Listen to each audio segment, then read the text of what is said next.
Practical Programming devient We Love Dev. Bienvenue à tous, bienvenue dans cette vidéo qui est la première d'une nouvelle génération parce qu'aujourd'hui, je viens vous annoncer que Practical Programming a rejoint We Love Dev dans la création du contenu. Salut Damien. Salut Ryan. Cette vidéo elle est du coup en deux parties. Sur cette vidéo-là, sur la chaîne de Ryan, on va beaucoup parler de l'avenir de cette chaîne, de ce qui va se passer ensuite, du rachat en soi.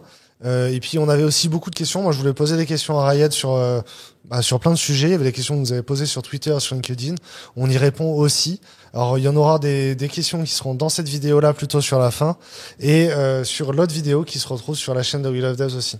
Du coup, si vous n'êtes pas déjà abonné à la chaîne de We Love Dev, rendez-vous sur leur chaîne. Je vous mets le lien dans la description. Abonnez-vous et vous retrouverez encore du contenu sur cette chaîne axé sur les contenus techniques et vous aurez également du contenu carrière sur la chaîne de We Love Dev.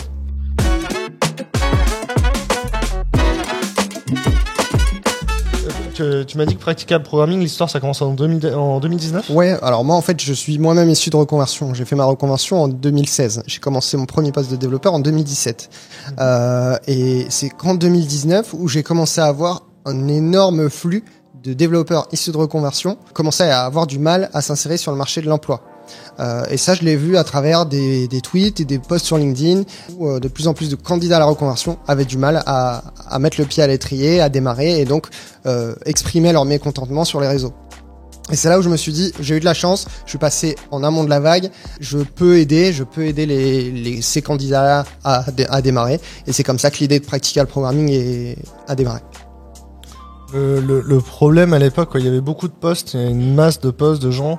Et j'avais l'impression qu'en plus on cherchait un grand responsable et alors d'un côté c'était les entreprises, d'un autre côté c'était les formations, c'était un peu on essayait de trouver un grand méchant qui gère tout le problème, c'est ça ?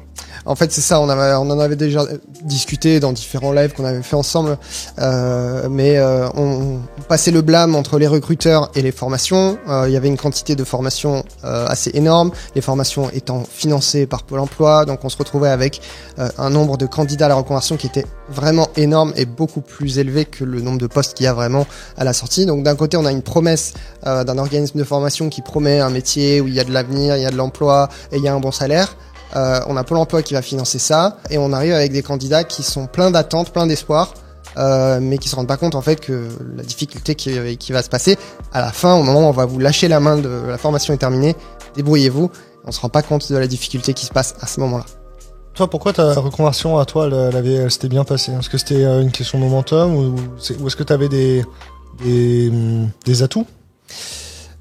J'avais un premier atout qui est non négligeable, c'était mon diplôme d'études. J'avais fait une école de commerce et j'avais un master.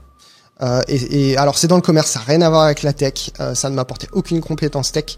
Par contre, juste le fait d'avoir un bac plus 5, ça a joué. Et clairement, ça je l'ai vu, ne serait-ce qu'avec les gens dans ma promo, suivant quel était leur background, ça jouait tout de suite suivant sur les quantités d'entretiens qu'ils pouvaient avoir, les offres de stage qu'ils ont pu avoir, etc. Donc clairement ça a joué. Ensuite, j'y suis allé au culot, j'ai fait un nombre d'entretiens qui était dans l'ordre d'idée, j'ai dû faire entre 30 et 40 entretiens avant même d'être prêt, avant même d'avoir fini ma formation. Je savais même pas ce que c'était qu'une API, que je faisais déjà des entretiens pour des stages et des CDI. Donc c'était plus la pratique. Je savais que j'allais échouer sur les premiers, mais je faisais du volume en me disant qu'il en suffit que d'un seul pour décrocher ce fameux stage ou CDI. Est-ce que ça c'est un conseil aussi, c'est que comme quand on lève des fonds, quand on demande un emprunt bancaire, effectivement il suffit d'une seule personne, d'un seul banquier qui dit oui pour avoir l'emprunt, quoi. C'est ça. Et en fait on ne peut pas juste avoir l'espoir que ça va se passer comme sur des roulettes et puis faire 3 entretiens et puis avoir 2 offres. Non, il faut faire du volume. Dans tous les métiers, le premier poste c'est souvent le plus difficile. Et là du coup c'est d'autant plus vrai lorsqu'on vient de reconversion. La partie formation reconversion a la réputation d'avoir des candidats qui ont un niveau tellement hétérogène qui fait que les entreprises ont du mal à passer du temps à recevoir les candidats en entretien pour voir des gens très bons ou très mauvais et tout ce qu'il y a entre les deux. Du coup, ils préfèrent passer du temps sur des profils qui sont dans des formations plus standards parce que le niveau il est plus homogène et on va passer moins de temps pour trouver le bon candidat. Du coup, en 2020, tu décides de construire Practical Programming en tant que média. Est-ce qu'il y a eu des choses entre-temps avant ? Est-ce qu'il y avait des prémices ? Est-ce qu'il y avait des... Oui, alors en fait, ça a pas commencé...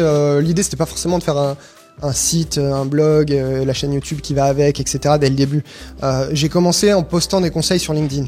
Et c'est là où j'ai vu l'engouement que les posts pouvaient générer.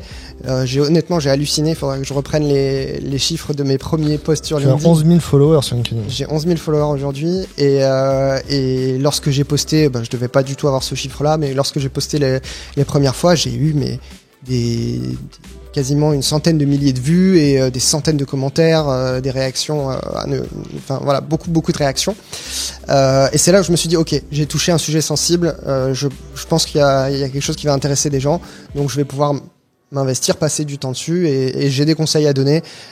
J'étais moi-même en 2019 en train de rejoindre ADO. En tant que développeur, et j'ai eu la chance de tomber sur une super équipe et je remercie encore Youssef, mon tech lead, qui m'a fait ma montée en compétences. Aujourd'hui, je suis encore redevable aujourd'hui, et je me suis dit, voilà, ce que j'apprends là, je peux le retransmettre de mon côté et aider d'autres à démarrer. C'est quoi est-ce qu'il y a un événement, genre une date clé ou quelque chose de clé qui marque la naissance de Practical Programming? Oui, alors je crois que la mise en prod du site a été fait en mars 2020.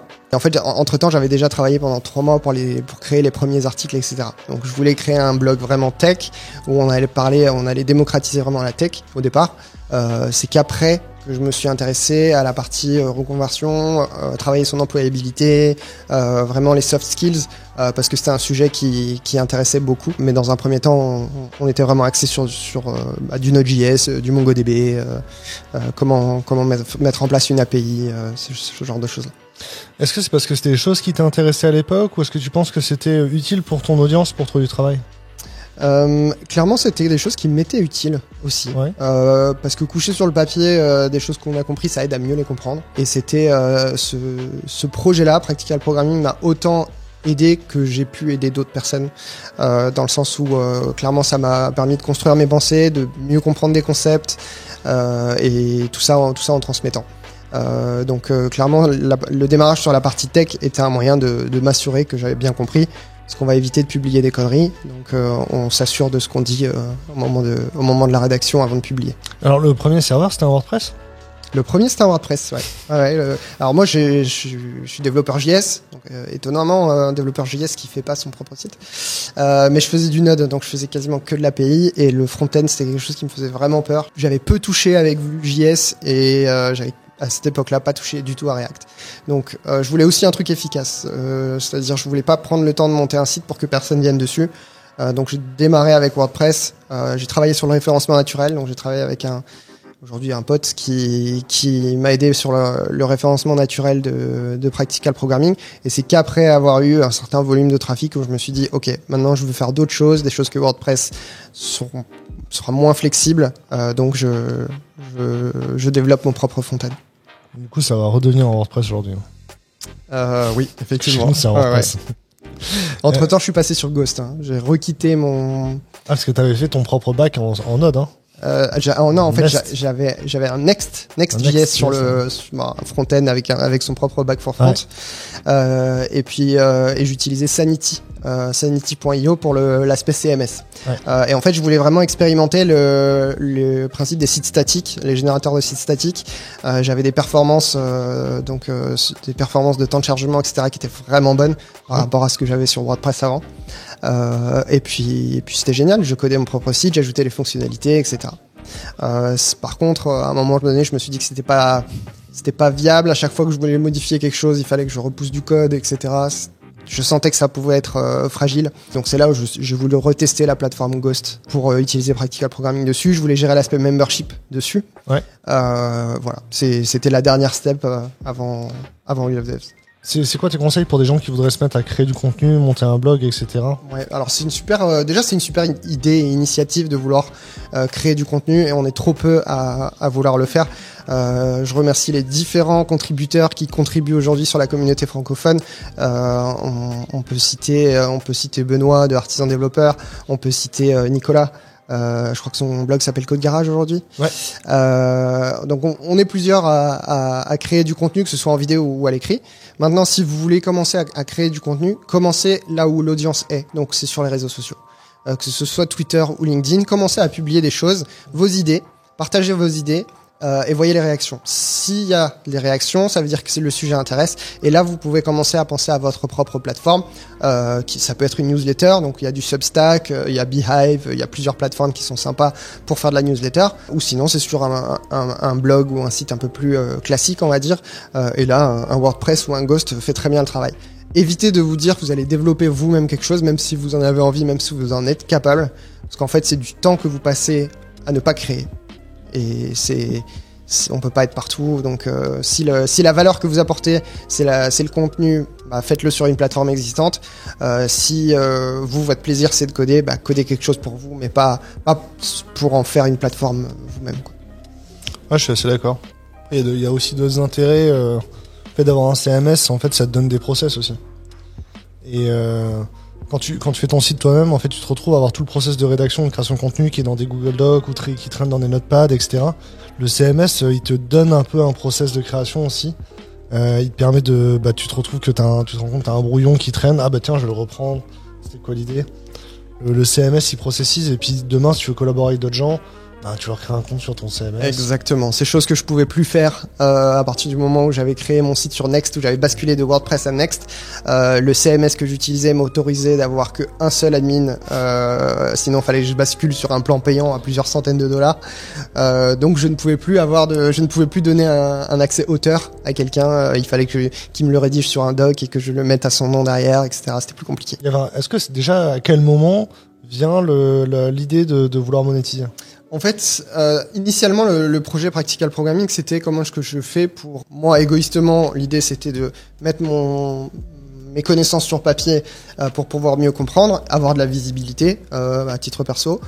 Et puis au passage, pour avoir de l'audience, il fallait que j'offre de la valeur aux développeurs.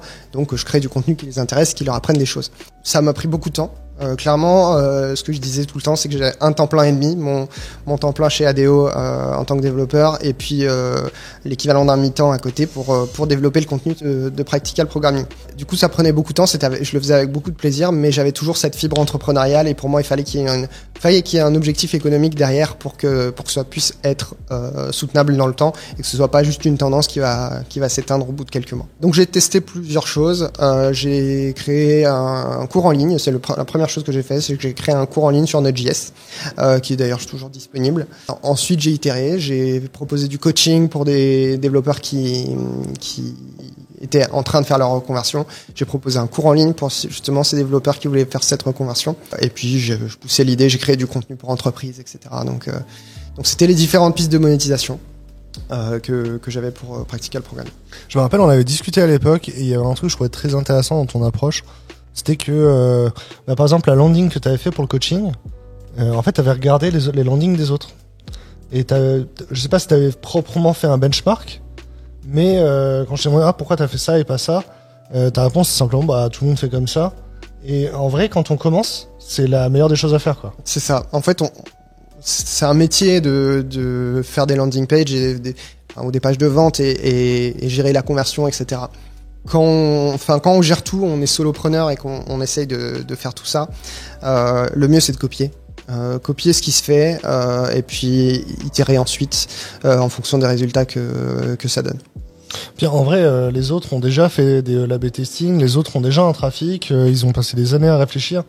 Il n'y a pas 36 façons de faire, s'ils font comme ça, c'est que c'est celle qui marche, quoi. Exactement.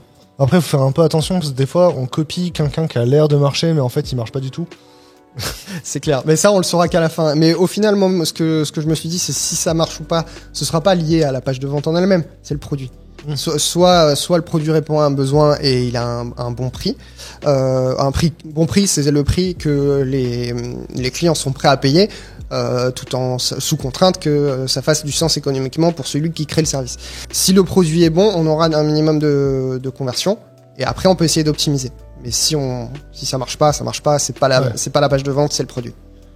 Et du coup, faire une pré-vente, ça marche? Faire une pré-vente, ça marche. C'est comme ça que j'ai fait pour mes cours Node.js, c'est comme ça que j'ai fait pour les sessions de coaching. J'ai vendu les sessions de coaching, j'avais rien, absolument rien. J'ai créé la page de vente, j'ai lancé les ventes, et c'est parce que j'ai eu des inscrits que j'ai monté le programme. Pour développer l'audience, dans un premier temps, tu as mentionné le fait d'aller sur les réseaux sociaux pour créer et développer une forme de followership ou de première audience. T'as parlé du référencement naturel aussi. Ouais. C'est quoi les grandes lignes si on part de zéro, qu'est-ce qu'il faut savoir? Parce qu'en gros, le challenge du référencement naturel, c'est comment est-ce qu'on arrive à se positionner sur les mots-clés qui vont être pertinents par rapport au contenu qu'on crée. Donc, apporter du contenu qui a, aux yeux de Google, plus de qualité que ce qui existe actuellement. Et pour ça, il va y avoir plusieurs facteurs. Pour ça, je vous invite vraiment à creuser le sujet SEO en tant que développeur, c'est intéressant. Surtout si vous faites du front ou vous êtes dans l'industrie du média ou des choses comme ça. Il va y avoir la notion de search intent. Donc, quelle est l'intention de ceux qui recherchent quand ils cherchent ces mots-clés? Des fois, on va avoir des posts qui vont être des posts descriptifs, qui vont rentrer en détail, des tests de produits, tests de techno, tests de choses comme ça. Des fois, on va avoir des listes. Des fois, on va avoir des requêtes qui ont une intention d'achat. Si je tape MacBook Pro 16 pouces, je suis probablement là pour l'acheter. Par contre, si je tape avis MacBook Pro, je cherche, j'ai pas la même intention. Ensuite, il va y avoir cette notion de lien. Comment est-ce qu'on arrive à avoir des liens de sites extérieurs qui sont influents vers son propre site? Donc, il faut aller démarcher d'autres sites pour leur demander de créer des articles pour eux en échange d'avoir un lien vers soi, etc. C'est tout un travail on appelle ça le backlinking en SEO. Et puis, bah voilà. Après, il faut se positionner sur des mots-clés, voir la concurrence. Est-ce que la concurrence n'est pas trop forte? Typiquement, je me suis positionné sur des mots-clés type Node.js en France. Déjà, j'aurais pas pu le faire en anglais. La concurrence est trop forte. Et en France, j'étais positionné numéro 3, on va dire, au meilleur de ma forme. Parce que les deux premiers étaient Node.js.org et Wikipédia et il n'y avait pas aucune chance de battre ces deux-là. Donc c'est des choses à prendre en compte. Parce que l'intention sur la requête Node.js, elle est navigationnelle et informationnelle. Donc quand tu tapes Node.js, navigationnel c'est là je vais aller sur le site de Node.js, j'ai tapé Node.js. Ou informationnel, ça veut dire je veux me renseigner sur Node.js. Et du coup, toi, ton article, il donne beaucoup de temps de lecture, il va être vachement détaillé, il va répondre à beaucoup de questions, il va poser des questions aussi. Et du coup, il satisfait une recherche complètement informationnelle, quoi. Exactement.